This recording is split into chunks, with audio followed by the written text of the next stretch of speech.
First time I talked, and it's flickering. Okay, I said I wouldn't talk about my camera as soon as I got it because I wasn't using it. I didn't open the box and then saying that I'm gonna start talking about this camera and like say all these things about it, even though I know nothing about the camera yet. After using it for a bit, I think I'm comfortable enough to say that I can start talking about it and start talking about the equipment I'm using.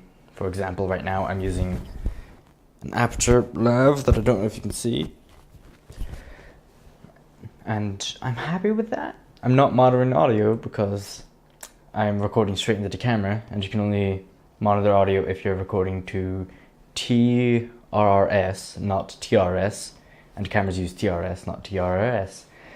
If you're wondering what the difference is, smartphones use one and cameras use the other. TRRS is more obscure for microphones and stuff. But yeah, I'm using that. I was hoping to use, here it is, this on what I'm currently using for my light, which is over there. But I was hoping to use this Rode VideoMicro on a cable extension because this works like this. It's TRS. So that would have worked, and I would have put it on my light stand with that, except the mount on the bottom is wrong. It's 3/8 instead of 1/4 inch. 1/4 inch? 3/4 inch? I can't remember. And light stand is a monopod. Sorry that I'm moving the light and you can barely see. It's a monopod with 3 small feet at the bottom. So I could remove the feet if I wanted. I'm messing with all of the cables. Why did I do this? I could remove the feet if I wanted and then carry that around as if it was like a boom pole. Other equipment I have is a polarizing filter, which I've noticed moves the light from here back onto that monitor. If you notice, like on the left of my face, it gets rid of some light. This is sucking the light from me into that monitor. Other equipment, I'm using the kit lens for this video, but I did get the 45 to 150. Yep, 45 to 150. Very nice lens. Some pictures here of some stuff in my room. Pretty small, to be honest. That's it, fully extended. Minimal length. And it comes with a little hood for it that I just keep on because I don't like rain getting on my lens. And I don't have any covers for, or filters, polarizing filters or anything like I do for that lens. I'm probably the littlest bit out of focus because the peaking is highlighting my headphones, and that's how I'm telling if I'm in focus or not. So here is probably out of focus, but right here is probably just spot on sharpness. Yeah, very good lens. Some pictures that I've taken, maybe some pans and tilts that I've taken, but I'm still not using the correct head for panning and tilting. I don't have a fluid head. But yeah, this is the audio from the Aputure A-Lav, Smart A-Lav, I think they call it. And I'm going to swap over to this, but I'm going to be holding it because I can't put it anywhere. I don't have the right conversion kit. I'm actually looking at dice right now, but I'm going to look at getting that converted and maybe something so I can have my light and mic on the same time. But I haven't figured out how to do that yet because even now that light is really bright. Need to figure something out for that. But yeah, going to swap over to this and hopefully it sounds good. This is the Rode VideoMicro, about that far away, and I'm still peaking, not really peaking anymore, but still kind of. So I could clearly have this out of shot or out of frame on the light. Like if I put it right next to the light now, that's it against the light at arm's reach, which is like 3 feet. 3 feet is arm's length, I would want to say. So that's how it would sound if I had it next to the light. And this is with the extended cable. If you want to know what it sounds like with another kind of cable, or with the cable it comes with, there's a video that I'd done prior to this talking about when I just got the camera and stuff, and all the plans that I had that I still haven't gone through with. And you'll see those at some point. I left image stabilization on because I'm an idiot, and it's probably gonna wiggle every so often because false positives exist. But yeah, I'm gonna swap back over to the lav, so because this is peaking more often than I would like it to be. Before I continue, I need to unclip it first. The A-Lav you're listening to on camera. Bruh. You should be listening to on camera.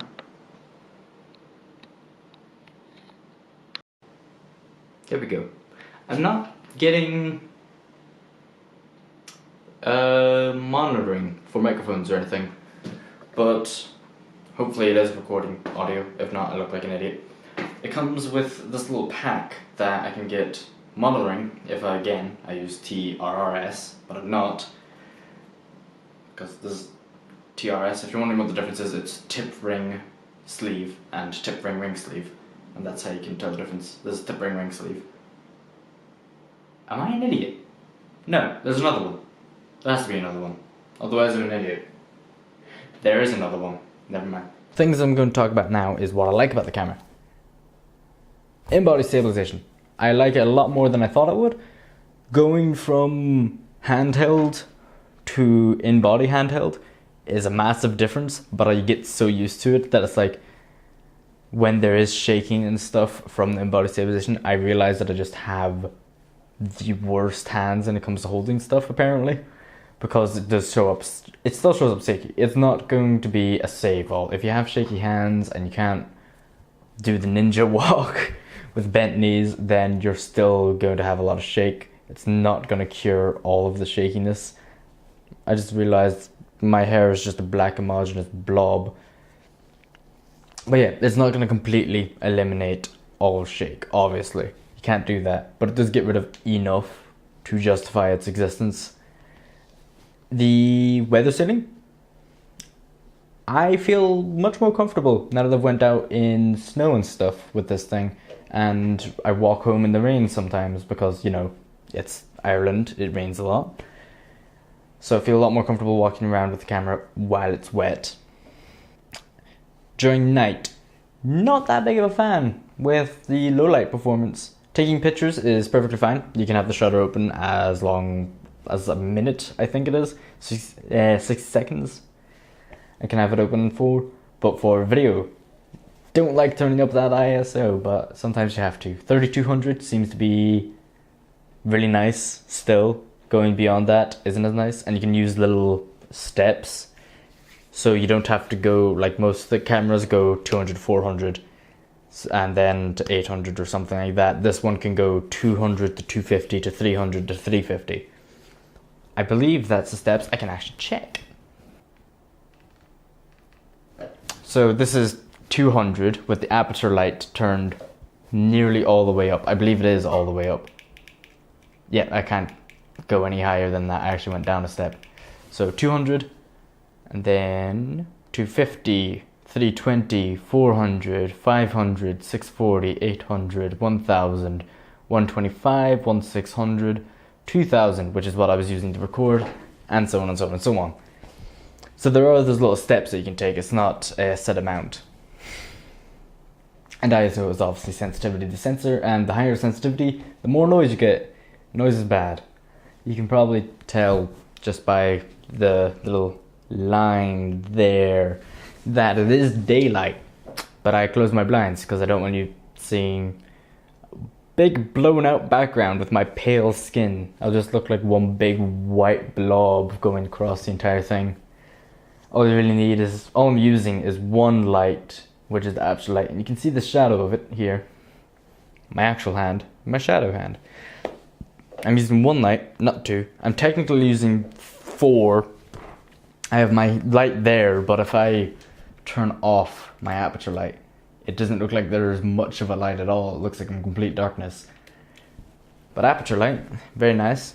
I have 2 monitors to my left, and for some reason, when the polarizing filter for, there we go, this one, is set to the polarization of this one still gives off light.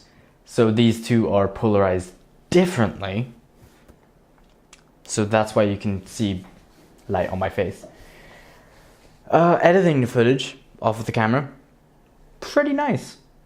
The color profiles just baked into the camera are very natural and normal. They're just flat. They don't have much of the richness of Canon. If you just want to record and go straight off into YouTube without color grading or anything, I would strongly recommend going to Canon. But with this, you can color grade it. It's not 10-bit color. For people that know about this stuff, that know about color grading stuff, it's not 10-bit color. You're gonna have to go up to the GH5. I can't remember if it's the 5S exclusively, but I think the 5. I know for a fact 5S has it. Not sure about the 5. And then there's another one. I think it's the M, but I think they just call it the M because they give you a telephoto lens instead of a normal one. What else can I say about this camera other than I've enjoyed using it? Taking pictures has been fun, especially with, I didn't realize how fun the focal length of 150mm is indoors. Because 150mm, for those that don't know about cameras, I hit the tripod. For those that don't know about cameras, is an outdoor focal length. It's not meant for indoors, unless you're taking pictures of really small things. And then, how telephoto works. God damn it. Everything. Just at once. Just said, there we go. My side light, known as my monitor, went off. And I'm going slightly green, I just realized. Because it's not calibrated. It's a VA panel. You're not meant to calibrate. Well, you can calibrate them, but whatever.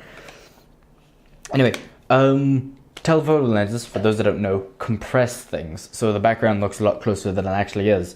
And it gives you those really nice kind of dramatic changes from the background. More, I would say, before you get something with a wide aperture, get something that has a long focal length, like 150mm, especially on a Micro Four Thirds sensor. That's a 300 equivalent to full frame, if you were to get a full frame, which would be fucking huge lens size. This is the same size as the kit lens, but if you wanted to get something similar on a full frame, it would be huge. And that's amazing that this fits in my camera bag. And my camera bag, by the way, is Amazon Basics. It's a camera bag. It works. But yeah, it's really, I would say it brings the background like a more dramatic and sharp change than having a higher aperture would. But having that high of a focal length, any wiggle or touch translates much more dramatically in the final product than having a wider aperture. So if you're taking pictures and you have a very stable set of legs and you don't hit them like an idiot like I do, then amazing for getting the focal length difference. Not great for video unless you have a really nice tripod head, which I'm shopping for also. I'm still looking at Dice if you want to just get a look at that. I'm shopping for... Oh, never mind, it's blown out anyway. Can't see it because it's too bright. Genius. Yeah, looking for better tripod head for video. I've noticed that when I was doing music video stuff, and now I just realized I probably can't upload my music video stuff unless I get permission. I don't think I'll be able to get permission to upload it because the video is mine, but the music is not. I'm gonna put this down because I'm sweating all over it. But let's think, where was I? Yes, having long focal length, 150mm on Micro Four Thirds, it's compresses the background really nicely, and you'll see pictures of that. But would I recommend the camera? Yes, if you don't want to risk water damage, if you don't want weather damage, then yes, 100% get this if you live in like a very wet country. If you live in America where it's pretty much sunny 90% of the time, I don't think I would bother with this. I would go for the GH7 unless you need that in-body stabilization. What other reasons would there be? Yeah, this is basically a G7, but in-body stabilization and better-ish build quality. It's a bit heavier, so you can feel that quality. You can feel the fact that it's weather sealed. But yeah, go for a G7 if you're in a dry country. If you're in a wet country, go for this. If you have a lot of money to spend, go for the GH5S or whatever they decided to call it, or go for the full frame mirrorless. Fucking hell, if you have that amount of money, why don't go for all of them? Go for the fucking Blackmagic systems. They're Micro Four Thirds too, so you'll still be in the same system. What else can I say? The equipment, everything came in these nice pouches except that microphone, which gets caught in the damn zipper because of the big fluffy thing. And that's it. I've talked about the camera. Yes, it's enjoyable. Go for the G7 if you're somewhere dry. Go for this if you're somewhere wet. Make sure the lenses that you get are weather sealed. I never checked if these are weather sealed lenses. I would need to do that. I've worked with both of them in the rain. I've worked with one of them in the rain, not both of them. And it's working. You're looking through it now. I'll use this lens. The polarizing that I'm using, I'm going to actually take it off so you can see. I nearly dropped it. I'm a genius. You can see like the difference in quality there. It darkens it a little bit, not a terrible amount. Let's see if turning it will brighten it at all. Maybe that, or it's just like an effect. But it does darken it a little bit. But it does make my skin look a little more natural. And of course it's polarizing filters, so it gets rid of that. Something I always wondered about polarizing light is like, do you get the filter for just the camera or does it work for your eyes? It works for your eyes too, so you know, that's interesting. Something I never knew about this. I also have my fingerprints over this now. So you're gonna have to deal with that because I almost dropped the fucking thing. But yeah, this is, I should probably show you because that's why I took it off in the first place. It is the Amazon one. That's never going to focus, is it? Because I turned off autofocus. It is.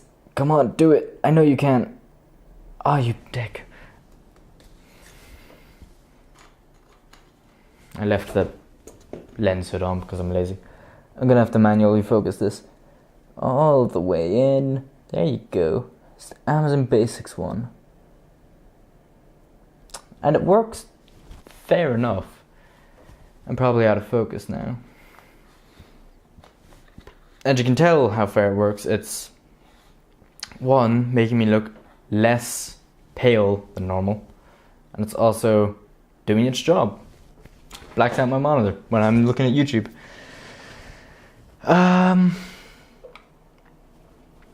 Yep. I'm enjoying the equipment.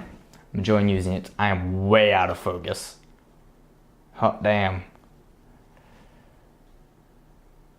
Just autofocus on me. There we go.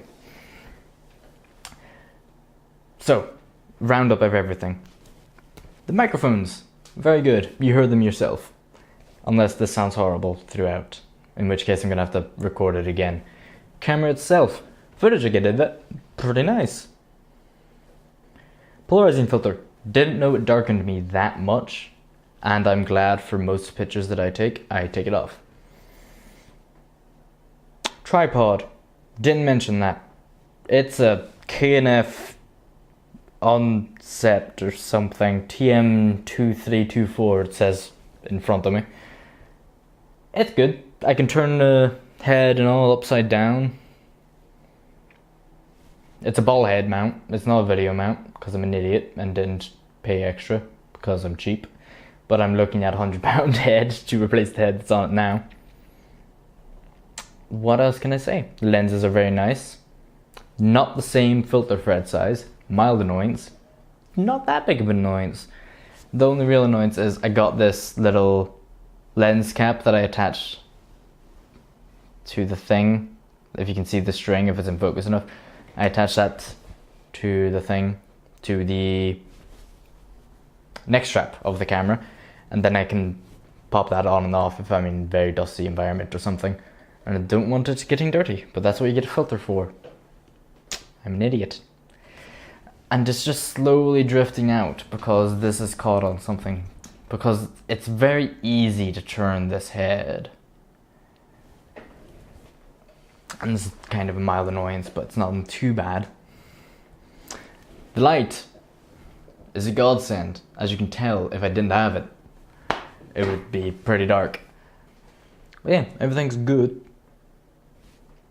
I don't think there's anything else. One thing I will recommend, which is, I would say, very important to production. Get a dedicated, I'm gonna actually unplug this and show you. Get a dedicated card reader. This was cheap. It looks like metal. It ain't. If it is, it's like the thinnest sheet of aluminum ever. Or tin or something. I don't know what it is. It's just the shittest thing. It comes with a shitty, I think it's a USB type B or something, and it's not great. So just don't unplug it very often like I am. But get that. That will save your workflow immensely. I'm trying to plug it in. There we go. It's incredibly fast. You don't need to wait for your camera to be charged or anything because you can plug your camera straight into the computer and you can it will act as an SD card reader. But getting one of those is a godsend. Yeah, hopefully I've remembered to put pictures and all throughout and fix any errors that might have happened. So you can see examples of both lenses. And I'll hopefully mark what lenses took what pictures and what lenses did what where. So, see you. A good outro. I don't know. I need an outro. Hopefully not an abrupt ending. Abrupt endings aren't great. Bye.